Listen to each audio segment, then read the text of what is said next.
बिस्मिल्लाहिर्रहमानिर्रहीम। आज हम इस हवाले से बात करेंगे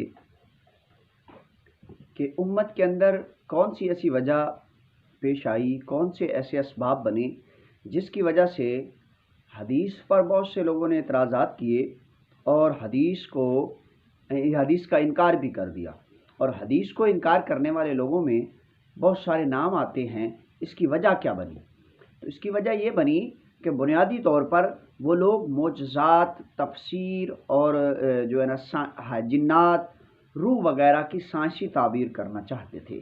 और वो साइंसी अलूम से इस कदर मुतासिर थे कि उन्हें ये लगता था कि जो कुरान की आयत या कुरान के अंदर बयान होने वाला हुक्म अगर साइंसी ताबीरात के मुताबिक नहीं है तो वो गोया के जो है ना असल नहीं हो सकता है, जिसकी बिना पर उन्होंने हदीस का इनकार कर दिया। क्योंकि कुरान करीम की बहुत सारी आयात जैसा कि रूह है, जिन्नात हैं, इन तमाम चीज़ों की और अंबिया के मोजज़ात हैं, इन तमाम चीज़ों की वजाहत जो है वो हदीस से होती है। और वो हदीस को मोतबर इस वजह से नहीं समझते थे, उन्होंने समझा कि जो हदीस है वो एक बशर का कलाम है और बशर के कलाम की शरीयत के अंदर कोई अहमियत नहीं होती, सिर्फ रब्बुल आलमीन के कलाम की अहमियत है।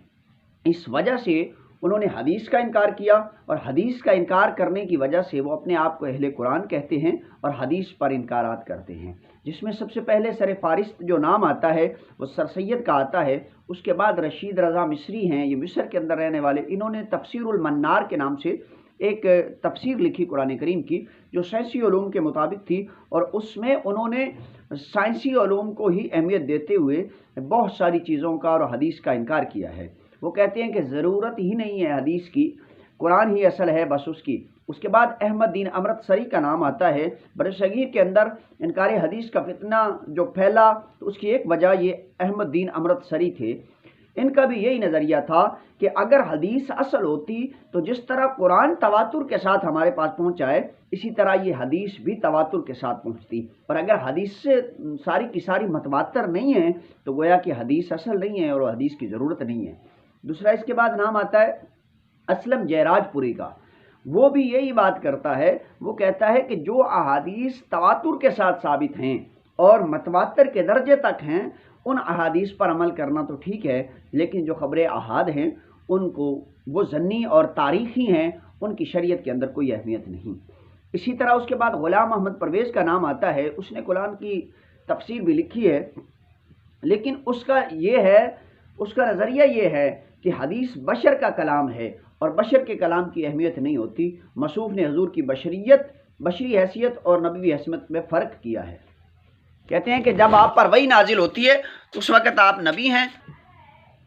तो ग़ुलाम अहमद परवेज़ ये कहते हैं कि नबी और बशर में फ़र्क होता है। जब उस पर वही नाजिल हो रही होती है उस वक्त नबी हैं, और जब नहीं वही का रसूल ख़त्म हो जाता है उस वक्त वो नबी नहीं रहते, बशर होते हैं। और उसके बाद जो कलाम करते हैं वो एक बशर का कलाम है, लिहाजा बशर के कलाम की शरीयत के अंदर कोई हैसियत नहीं, तो इस वजह से वो हदीस का ही इनकार कर देती हैं।